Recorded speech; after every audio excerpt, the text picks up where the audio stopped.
जय गुरुदेव, जय मां शंभो महादेव। सहना भवतु। उम्मीद है आपने सब कुछ सोना भवतु की कामना की होगी प्रश्न समूह पर, और साथ साथ में आपने आज का अभ्यास अग्नि त्राटक का भी कर लिया है। तो मेरा ये सुझाव रहेगा कि इस वीडियो को भी देखने के लिए आप पेन और अपनी डायरी ले आइए और नोट्स बनाइए। ये केवल त्राटक के लिए नहीं, ये जीवन के हर पहलू के लिए और इवन मोक्ष के लिए, आत्म साक्षात्कार के लिए काम आने वाला वीडियो है आपको। तो जो भी आपको इसमें से चाहिए वो साझा कर लीजिए। त्राटक के अनेकों अनेक गुण हैं, जैसे आकर्षण की सिद्धि प्राप्त कर लेना, वशीकरण की का रूप प्राप्त कर लेना, भविष्यवाणी करना, मुक्ति प्राप्त करना, दबे हुए भावनाओं से, विचारों से मुक्ति प्राप्त करना, लोगों के मन पढ़ना इत्यादि अनेकों अनेक लाभ है। एक सबसे बड़ा लाभ है जो बहुत ज्यादा गुरु लोग इसको बड़ा लाभ नहीं मानते हैं, वो है सुदर्शन प्राप्त करना, सुदृष्टि प्राप्त करना। सुदृष्टि किसे कहते हैं?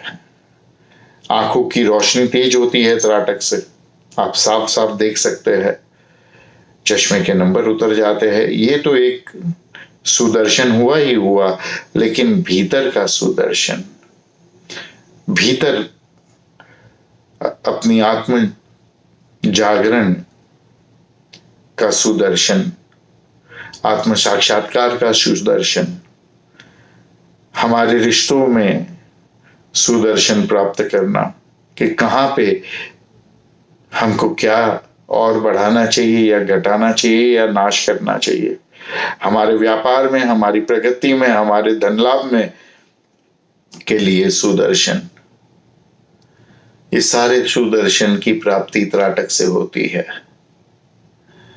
आत्म साक्षात्कार के लिए भी सुदर्शन की प्राप्ति होती है, पर आप इस सुदर्शन में स्वयं एक बाधा हो और कोई बाधा नहीं है।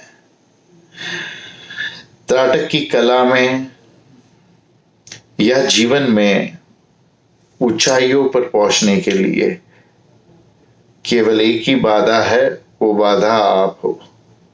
आपको मिटना होगा, आपको हटना होगा, और आपके द्वारा जो बाधाएं निर्माण होती है उसके बारे में बात करेंगे।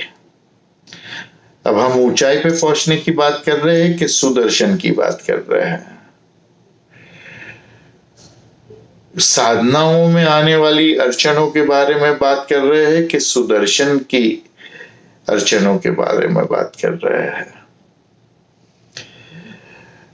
ये वीडियो केवल आपकी साधना को अच्छा नहीं कर देगी, बेहतर नहीं कर देगी, ये आपके पूरे जीवन को और आपके आध्यात्मिक प्रवास को भी बेहतर करने के लिए वीडियो है।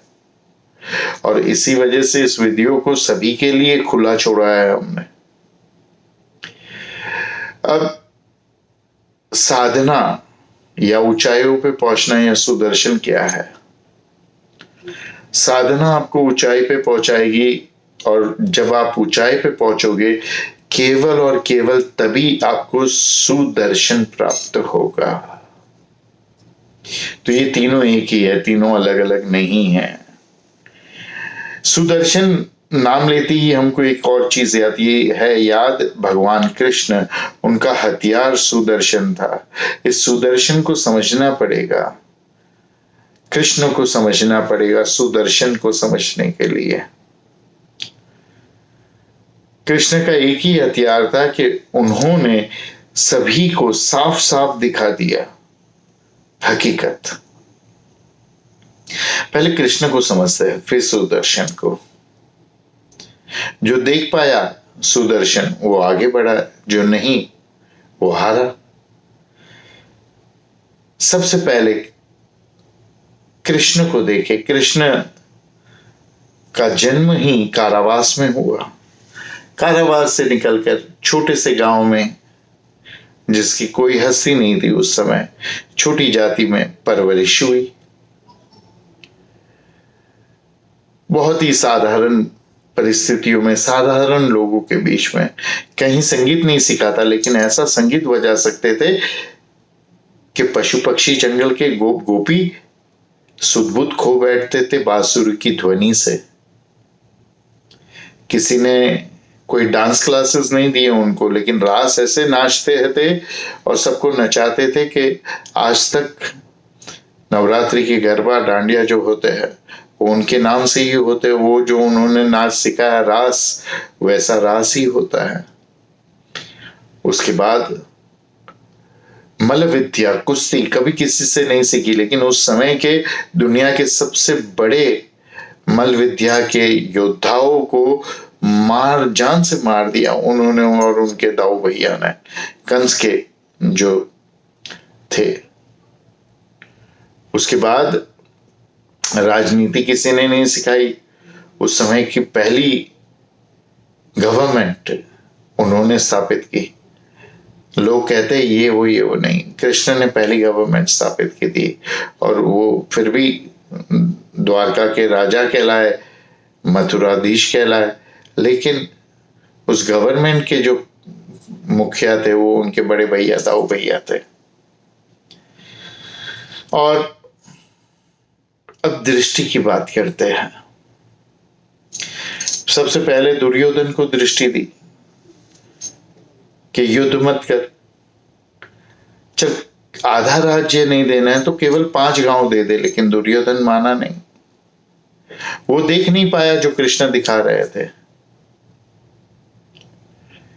अर्जुन को महाभारत के मैदान पर दृष्टि दी कि अर्जुन युद्ध करना आवश्यक है। आधा दृश्य प्राप्त किया अर्जुन ने, आधी सुदर्शन प्राप्त की, युद्ध लड़ा लेकिन मुक्ति नहीं हुई उसकी। संजय को दृष्टि दी, उसे कहा कि तू युद्ध देख पाएगा, महल में बैठे बैठे। संजय देख पाया। धृतराष्ट्र को दृष्टि दी, उसके पिछले जीवन बताए, कौन सा पाप हुआ था जिसकी वजह से 100 बच्चे उसके सामने मर गए युद्ध के मैदान में। कृष्ण की दृष्टि लेकर चलने से हम जीवन में ऊपर पहुंच सकते हैं, और ऊपर पहुंच के सुदर्शन प्राप्त हो सकता है। जो जितना ऊपर है उसको उतना सही सुदर्शन प्राप्त होता है। इसके लिए ऊपर की यात्रा जरूरी है। ऐसे एक दिन नथु ने भी तय किया कि मैं या पहाड़ के ऊपर जाके सुदर्शन प्राप्त करूंगा। गुरुजी ने कहा, गुरुदेव ने कहा वैसे, या एरोप्लेन में ही चला जाऊंगा, एरोप्लेन से नीचे देख के सुदर्शन प्राप्त करूंगा। फिर उसने एयरपोर्ट के चक्कर लगाने शुरू किए, पहाड़ के इर्द गिर्द चक्कर लगाने शुरू किए। जो भी मिलता उसे पूछता कि कैसे ऊपर जाना है, क्या क्या है मार्ग में, कितना खर्चा लगेगा एरोप्लेन में बैठने के लिए, पहाड़ पे जाने के लिए। कोई कहता ट्रॉली से जाओ, कोई कहता ट्रैकिंग करो, कोई कहता गाड़ी लेकर जाओ, कोई कहता साइकिल से जाओ। सब अपने अपने हिसाब से सलाह देते रहते, और वो हिसाब से चलने लगा नथु। पर ऊपर की ओर नहीं चलता, पहाड़ के आसपास, एयरपोर्ट के आसपास। फ्लाइट में कभी नहीं चढ़ा, पहाड़ पे कभी नहीं चढ़ा। सबसे पूछता, सब एक बात जरूर कहते जो ऊपर होके नीचे आए थे, अवतरित हुए थे, कि ऊपर जाके सुदर्शन की प्राप्ति होती है।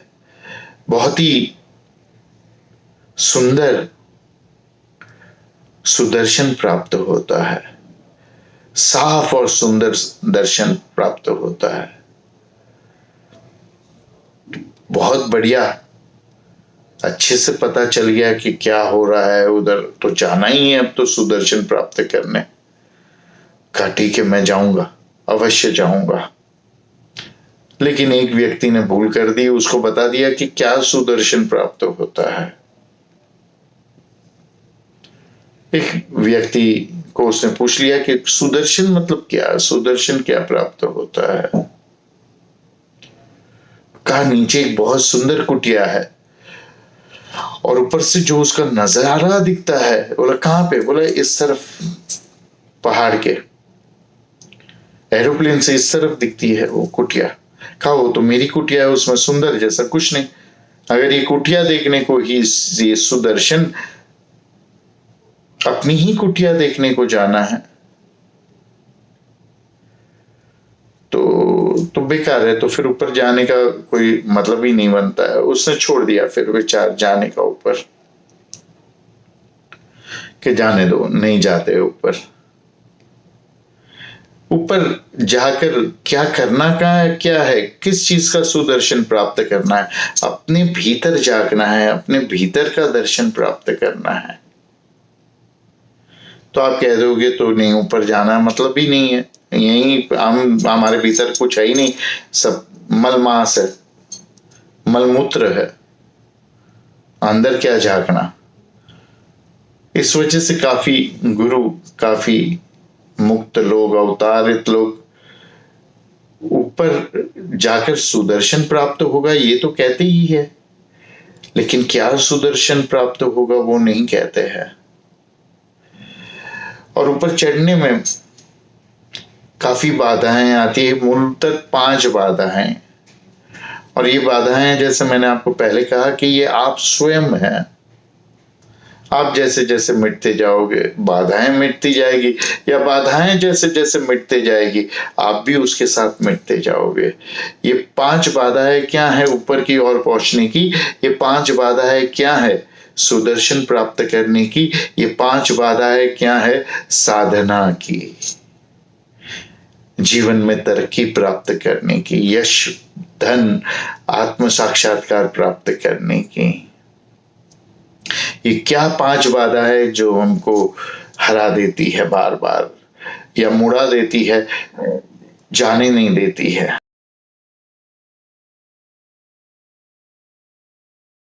सबसे पहली बाधा है अच्छी और बुरी इच्छाएं और वासनाएं।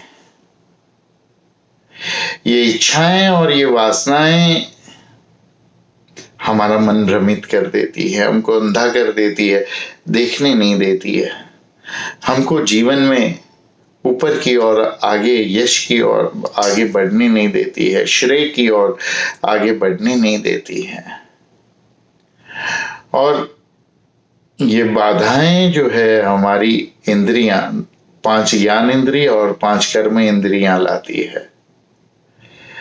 हमारे शरीर में 11 खड्डे है, 5 ज्ञान इंद्रिया है, 5 कर्म इंद्रिया, 2 आंखें, 2 नाक, 1 मुंह, 5 हुए, 2 कान, 7 नाभि, 8 लिंग या जनेन्द्रिय, 9 गुद्दा, 10 और ब्रह्मरंध्र 11। ये सब बाहर की ओर ही प्रवास करते हैं, भीतर की ओर इनको खींच के लाना लगभग असंभव नजर आता है, और यही हमको बाहर की ओर ले जाते हैं। समझो आपको पहाड़ के ऊपर जाना है, प्लेन में जाना है, आपने शुरुआत की और बहुत ही सुंदर आपको होटल मिल गई, वहां पे रहना, वहां का बिस्तर, खाना पीना इतना सुंदर, आप वहीं पे रुक गए, वहीं पे अटक गए, ऊपर जाने से अटक गए, तो गए काम से। आप एयरपोर्ट पे गए, एयरपोर्ट पे कोई स्पा है जो पैरों की मालिश इतनी मस्त कर देता है, आप मालिश करवाते करवाते सो गए और आपकी फ्लाइट चली गई। ये आपकी उन्नति रोकता है, ये वासना है, ये इच्छा है, ये 10 रंध्र हमारी प्रकृति रोक लेते हैं जब बाहर की ओर जाते हैं। आप भूल जाते हो सब कुछ और वहीं रह जाते हो जहां सुविधाएं प्राप्त हो जाती है, जहां थोड़ी सी मौज, थोड़ी सी वासनाओं की पूर्ति हो जाती है, और अपनी यात्रा के बारे में सब कुछ भूल जाते हो, यात्रा को स्थगित या रद्द कर देते हो, क्योंकि आप वासनाओं से बंध जाते हो।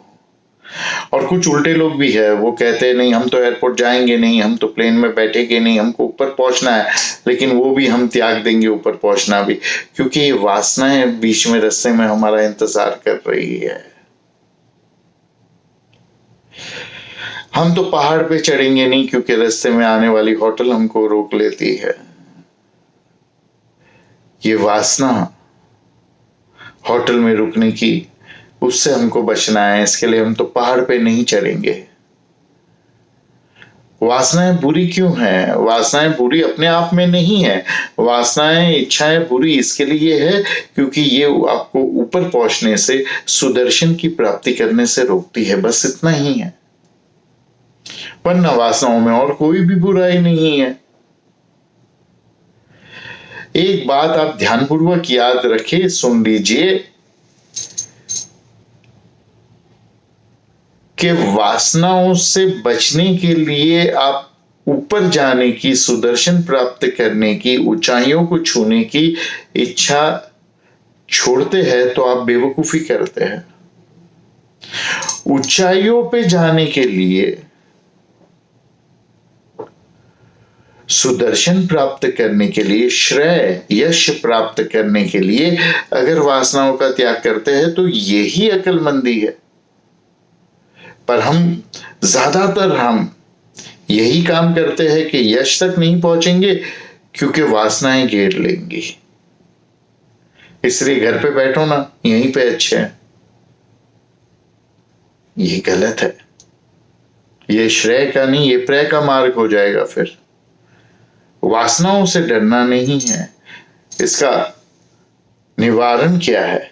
निवारण ये है कि वासनाओं से डरना नहीं है और ना ही उनमें अटकना है, बीच का मार्ग पकड़ना है।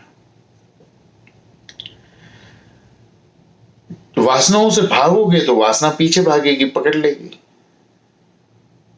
डरोगे तो और डर आएगी, आदत लगा देगी। ना उनसे भागना है, ना उनसे डरना है, ना उनमें फंसना है, ना उनके आदी बन जाना है, उसकी आदत नहीं लगा लेनी है। बीच के पथ से चलो, यही एक निवारण है और कोई निवारण नहीं। दूसरी बाधा के बारे में बात करते हैं। वासनाओं के साथ भावना, अच्छी और बुरी भावना है। दो प्रकार की भावना रहती है, अच्छी और बुरी भावना है। ठंडा भोजन प्लेन में मिल गया तो आप क्या करोगे? पैराशूट लेके बाहर कूद जाओगे? नहीं, मुझे नहीं जाना इस प्लेन में। किसी ने ठेस पहुंचा दी आपकी भावना को और आप बैठ गए रोते हुए। ओ, मेरी भावना को नहीं समझते कोई, मेरे प्रेम को नहीं समझते। पर क्यों समझना चाहिए? आप किसको समझे हो? क्या आप अपने आप को समझे हो कि दूसरे लोग आपकी भावना को समझे? क्या आपने अपनी भावनाओं को समझा है? अगर आपने समझा होता तो भावनाओं का कब से त्याग कर दिया होता आपने। मैं अफ्रीका से बहुत साल हो गए, लगभग 20 साल से भी ज्यादा, वापस आ रहा था एक बार हिंदुस्तान। एक गोरी स्त्री, उम्र में काफी बड़ी होगी मुझसे, 25-26 साल तो शायद बड़ी होगी उस समय, वापस आ रही थी अफ्रीका से। और एयरलाइंस वालों ने उस वक्त कहा था कि गरम गरम खाना मिलेगा, लेकिन खाना ठंडा मिला। उसने इतना झगड़ा किया, मैंने शांत करने की कोशिश की क्योंकि मेरे पास में बैठी थी वो, लेकिन एक नहीं सुनती वो मेरी, उल्टा मुझे ही समझा रही है कि तुमको भी झगड़ा करना चाहिए। फिर जो है एयर होस्टेस को डांट रही थी, उसको मैंने कहा कि इनको एक पैराशूट दो और दरवाजा खोलो, इनको बाहर कूदने दो। मेरी तरफ देख के चौंक गई, बोलती है क्या बोला आपने? और चौंकने के साथ ही उसका गुस्सा सब पिघल गया और हंसने लगी। हम में से काफी लोग ऐसा करते हैं कि अंगूर खट्टे हैं, ऊपर तक अंगूर तक पहुंच नहीं पाते इस वजह से। ये तो हो गई बुरी भावना कि कोई मुझे ठेस पहुंचाया है, किसी ने मुझे ऐसा कर दिया। किसी ने मुझे ऐसा कह दिया, इसके लिए मैं वहां नहीं जाऊंगा, इसके लिए मैं ये काम नहीं करूंगा, इसके लिए मैं ये नौकरी छोड़ दूंगा, इसके लिए मैं ये स्पोर्ट्स खेल छोड़ दूंगा। ये भावनाओं पे काबू लाना जरूरी है। कभी अच्छी भावना, मैं क्यों जाऊं पहाड़ के ऊपर, 10 दिन 12 दिन 4 दिन 5 दिन बिगड़ेंगे, मेरे प्रियजन मेरा इंतजार करेंगे, मेरे प्रियसी मेरा इंतजार करेंगे। ये क्या बात हो गई, ये कैसी बात हो गई। इसमें प्रियजनों के साथ अटक जाना, ये भी तो सही नहीं है ना।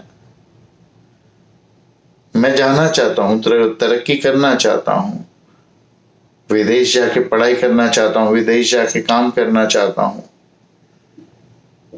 लेकिन फिर प्रियजनों से दूर होना पड़ेगा। मैं रोज सुबह उठ के काम पे जाना चाहता हूं, लेकिन फिर मित्रों को कौन मिलेगा, मित्रों के साथ जो आनंद है वो चुक जाएगा। ये सब चीजें, ये अच्छी भावनाएं भी आपको रोक लेती हैं। और आप भावनाओं को अच्छी समझना भी मत। भावनाएं कभी अच्छी होती ही नहीं है। इसका उपाय क्या है? नियमित रूप से साधना करिए और बिना किसी अपेक्षा के साधना करिए। अपेक्षा जब नहीं रहेगी साधना में, तो वो साधना आपको सारी भावनाओं से मुक्ति प्राप्त करवा पाएगी। जब भी आप दूसरों के लिए भविष्यवाणी भी कर रहे हैं जातक के लिए, तो आप जातक बन जाइए। सारी अपेक्षा छोड़ दीजिए कि मेरा नाम होगा अगर सही भविष्यवाणी करूंगा तो, करूंगी तो। ये अपेक्षाएं आपको सही भविष्यवाणी तो करने नहीं देगी, और गलती से आपको लगा कि आपकी भविष्यवाणी सही हुई है तो अहंकार भर देगी आपके भीतर। तो यश मिला तो अहंकार मत आने दीजिए, और कहीं गलत हो गए तो दुखी मत होना, निराश मत होना। याद रखना, सब करने वाले गुरु ही है। अगर अच्छा हुआ है, सही भविष्यवाणी हुई है तो गुरु ने की है, गलत हुई है तो भी गुरु ने की है। यश भी उसका, अपमान भी उसका। दूसरी बात, बारिश हो गई, इसके लिए मैं पहाड़ पे नहीं चढ़ा। मुझे बिल्कुल बारिश पसंद नहीं है, मुझे रेनकोट पहनना पसंद नहीं है, मुझे छाता पकड़ना पसंद नहीं है। अरे बारिश हुई तभी तो काले बादल हटे, बारिश हुई तभी तो तृष्णा मिटी। बारिश हुई, आपके मन को घेरे हुए काले बादल ये हट गए। जब भावनाओं की बारिश होगी, रोते मत बैठना, अपने आप को बचाना बारिश से, लेकिन घर में छुप के मत बैठना। प्रवास को रद्द मत कर देना, टाल मत देना आगे के लिए। ऊपर की ओर की यात्रा को खंडित मत कर देना। ये भावनाओं की बारिश इसी वजह से है कि आपके मन को घेरे हुए काले बादल हट सके। हर मुसीबत ने आपको कुछ ना कुछ सिखाया है, कुछ ना कुछ नया और बड़ा बनाया है। इसको हमेशा याद रखना और हमेशा मुस्कुराते रहना। हर स्थिति में, हर भावना में मुस्कुराते रहना। मुस्कुराने से आप अपनी मुसीबत से बहुत ज्यादा बड़े हो जाएंगे, बहुत ज्यादा ताकतवर हो जाएंगे। तैयारी हमेशा करना, हर मुसीबत, हर भावनाओं का सामना करने की तैयारी हमेशा करके रखना। जब तैयारी करोगे तब वो आएंगे तो उससे आप हिल नहीं जाओगे, कंप नहीं जाओगे। उम्मीद तो हमेशा उत्तम की रखना कि आपको उत्तम में उत्तम प्राप्त होगा, लेकिन तैयारी सबसे घटिया स्थिति परिस्थिति की करके रखना। और अंत में एक और निवारण है इसका कि हर चीज को स्वीकार करना और बिना अपेक्षा के। कोई अपेक्षा मत रखना, पर स्वीकार हर चीज करना। सही आए गलत आए, सुख आए दुख आए, जैसी भी भावना है, सभी भावनाओं को स्वीकार करना। तीसरी सबसे बड़ी मुसीबत है बेचैन मन, क्षोभ, डिप्रेशन जिसे कहते हैं, अति विचार, भय, बेचैनी। ये सब अस्थिर मन की निशानियां हैं। इसका निवारण क्या है? सबसे पहले तो विटामिन बी चेक कर लेना चाहिए। विटामिन बी की अगर कमी है आपके भीतर, तो ये सब चीजें आपके साथ हो रही है। विटामिन बी को ठीक करना है। और सारे लोग, खासकर जो त्राटक या कोई भी साधना करते हैं, हमेशा अपने बी विटामिन को चेक करवाते रहिए और उसे कभी नीचे नहीं जाने दीजिए। विटामिन बी चंद्रमा है। यह आपके मन को काबू करता है, यह आपके मन को शक्ति देता है। मन कमजोर हो गया तो कोई साधना नहीं हो पाएगी। मन बेचैन हो गया तो कुछ जीवन में हासिल नहीं कर पाओगे। कोई प्रकार का सुदर्शन, कोई प्रकार की ऊंचाइयां प्राप्त नहीं होगी। दूसरा निवारण यह है कि हमेशा इसी क्षण में जिए, वर्तमान काल में जिए। इससे मन की बेचैनी खत्म होती है और साधना आपको इसमें मदद रूपी होगी। वर्तमान काल में रहने की शिक्षा जो है आपको साधना देगी। हमेशा अपने आप को प्रोत्साहित करते रहिए, मोटिवेट करते रहिए नई चीजों को सीखने के लिए, और साधनाओं को नियमित रूप से करने के लिए। नई चीजें जो सीखना बंद कर देता है, उसके मन की इलास्टिसिटी कम हो जाती है, उसकी बुद्धि की इलास्टिसिटी बंद हो जाती है। मन और बुद्धि बूढ़े होने लगते हैं, और मन और बुद्धि बूढ़े हुए तो शरीर भी बूढ़ा होगा ही होगा। अपने आप को नई नई चीजें, इसीलिए जो लाइसेंस आपको दिया जाएगा 21 साल का, 1 साल के बाद कुछ ना कुछ नया सीखो द अल्केमी ऑफ लिबरेशन से, और अपना लाइसेंस ले रिन्यू करो। नई चीजें सीखना संस्कृत भाषा का इस्तेमाल करने से भी अति उत्तम है। आपका मन हमेशा तरोताजा और युवा छोटा बना रहता है। जैसे जैसे बड़े होते हैं, अहंकार बढ़ता है, दूध के दांत गिर जाते हैं, वैसे वैसे नई चीजें सीखना लगभग संभव हो जाता है। ये बेचैन मन को बेचैनी से बचाने का एक और निवारण है। फिर अपनी साधना के साथ नियमित रहे, इससे भी बेचैनी हटेगी। और फिर भी अगर बेचैनी नहीं जाती है, या आपको ऐसा लगता है कि आपके भीतर कोई प्रवेश कर रहा है साधना के दौरान या साधना के बाद, कुछ ऊर्जाएं आपको बेचैन कर देती है आपके भीतर प्रवेश करके, तो शीघ्र अपने आचार्य से संपर्क करें। आपको इसकी हकीकत बताई जाएगी और आपकी मदद की जाएगी, आपको पूरी सुरक्षा प्रदान की जाएगी।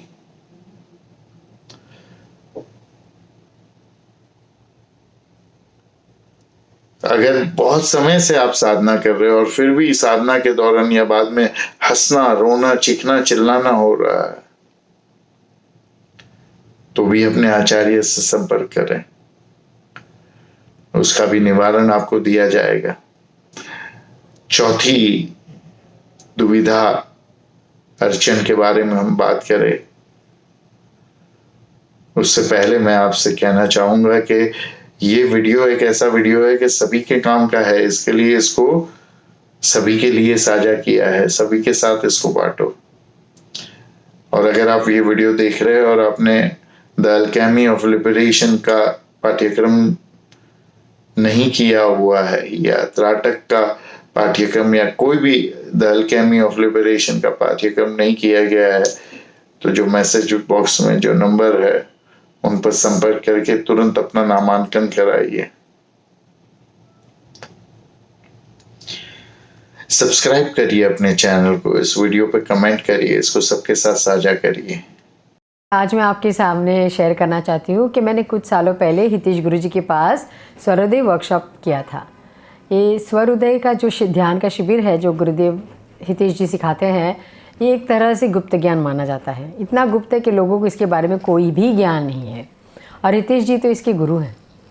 ये ज्ञान महादेव जी देवी पार्वती को देते हैं, जहाँ हम अपनी ही श्वास का संतुलन कैसे के बारे में ज़्यादा ज्ञान मिलता है, और योग और ध्यान से अपने श्वास को हम कैसे इस्तेमाल कर सकते हैं ताकि हम अपने जीवन में उन्नति की तरफ और बढ़े। ये शिविर उन्होंने बड़े शांति से हमें हर एक श्लोक समझाया, उसका महत्व क्या है समझाया, उसका समझ में हमें समझाया कि इसको हम कैसे अपने जीवन में उतार सकते हैं। ये बहुत ही पुराना ज्ञान भारत देश का है, जो बहुत सारे लोगों को इसके बारे में समझ ही नहीं है, और गुरुदेव इसमें इतना एक्सपर्ट हो चुके हैं कि हम आपको क्या बताएं। तो यदि आपको भारतीय का पुराना ज्ञान जो महादेव ने देवी पार्वती को दिया था लेना हो, तो ये शिविर में ज़रूर आइए। चौथी परिस्थिति है आलस्य, उत्साह की कमी।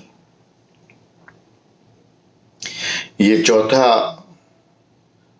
बाधा, रुकावट, अड़चन कह सकते हैं।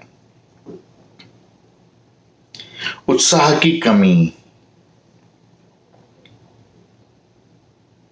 उत्साह की कमी का ये अर्थ नहीं है कि आप बेचैन हो जाओ, आप उत्साह की कमी को पूरा करने के लिए उछलने कूदने लगो। बेचैनी और उत्साह ये दो अलग अलग है, लेकिन मैंने हमेशा देखा है कि काफी लोग जो है बेचैनी को ही उत्साह समझते हैं और उत्साह को ही बेचैनी समझते हैं। कोई लोग बहुत उत्साहित होते, उनको कहते हैं कि क्या तू बच्चा है क्या, इतना क्यों उछल कूद कर रहा है, इतना क्यों बेचैन हो रहा है। नियमित रूप से साधना नहीं करते, उत्साहित नहीं होते अपनी साधना के प्रति। उत्साह अलग है, बेचैनी अलग है। बहुत ही पतली रेखा दोनों के बीच में है, लेकिन अवश्य है। इसका उपाय कैसा है? नियमित रहना अपने साधना के साथ। कुछ लोग मेरे पास आते हैं, गुरुजी हम तो बहुत नियमित है, त्राटक की साधना। अच्छा, तुम्हारे चेहरे पे, तुम्हारी आभा में दिखाई तो नहीं दे रहा है कि तुम नियमित हो। कितने नियमित हो? कहते हैं महीने में एक बार तो करते ही है। इतना नियम रखा है महीने में एक बार करने का, ऐसा नियम नहीं। दूसरा निवारण ये है कि अपने आप को आलस्य से हटाने के लिए प्रोत्साहित करते रहिए। आलस्य को हटाइए। अपने आप से कहिए कि मैं अपने आप से प्रेम करता हूं, इसलिए मैं साधना नियमित रूप से करूंगा, आलस्य को हटाऊंगा ही हटाऊंगा। साधना का जो समय है वो समय अपने आप को दिया हुआ समय है। केवल वही लोग दे सकते हैं जो अपने आप से प्यार करते हैं, प्रेम करते हैं। पांचवी बड़ी बाधा है संशय। संशय और विश्वास, श्रद्धा एक त्रिकोण की तरह है, और एक पे संशय आया ना, त्रिकोण के एक भी डंडी पे अगर संशय लग गया तो बहुत ही चेपीला है, सभी जगह पे लग जाएगा। अपने आप पे संशय, अपने आप पे विश्वास, गुरु पे संशय, गुरु पे विश्वास, और साधना की तकनीक पे संशय, साधना की तकनीक पे विश्वास। अपने आप पे विश्वास, सरकार पे विश्वास, सरकारी कर्मचारियों पे विश्वास, और संविधान पे विश्वास। संशय आएगा तो समझो संविधान पे संशय आया कि संविधान में तो ये गलत ही लिखा है, तो सरकार और सरकारी अधिकारियों पे भी है कि ये लोग भी सब करप्ट है, घुसखाऊ है। और फिर अपने आप पे भी संशय आ जाएगा कि मैं तो कुछ इस देश में रह के कर नहीं सकता, या मैं इस दुनिया में रह के कुछ नहीं कर सकता, मैं तो गया हार, मुझसे नहीं होने वाला। इसका भी निवारण है। सिर्फ तकलीफें दिखा के आपको छोड़ नहीं देंगे, निवारण भी देंगे। विश्वास और संशय एक छोटी सी बात पे भी एक दूसरे में परिवर्तित हो सकते हैं, और संशय का कोई इलाज नहीं है। और संशय इसी वजह से होता है कि प्राणों की कमी हमारे भीतर हो जाती है। प्राणायाम ज्यादा में ज्यादा करिए, जितने प्राण आपके बढ़ेंगे उतना संशय आपके मन में आ नहीं पाएगा। अंत में पिघल जाइए इस मोमबत्ती की तरह, पूर्ण तरीके से पिघल जाइए। जैसे जैसे आप पिघलते जाओगे, हल्के होते जाओगे, वैसे वैसे वैसे ऊपर की ओर उठते जाओगे। जीवन में ऊपर ही ऊपर, ऊपर ही ऊपर जाते जाओगे। और जितने ऊपर जाओगे उतना सुदर्शन प्राप्त होगा। जब भविष्यवाणी भी करते हो ना, तब मिट जाओ, जातक बन जाओ अपना, तो उसका भविष्य, भूतकाल, वर्तमान सब सुदर्शन हो जाएगा।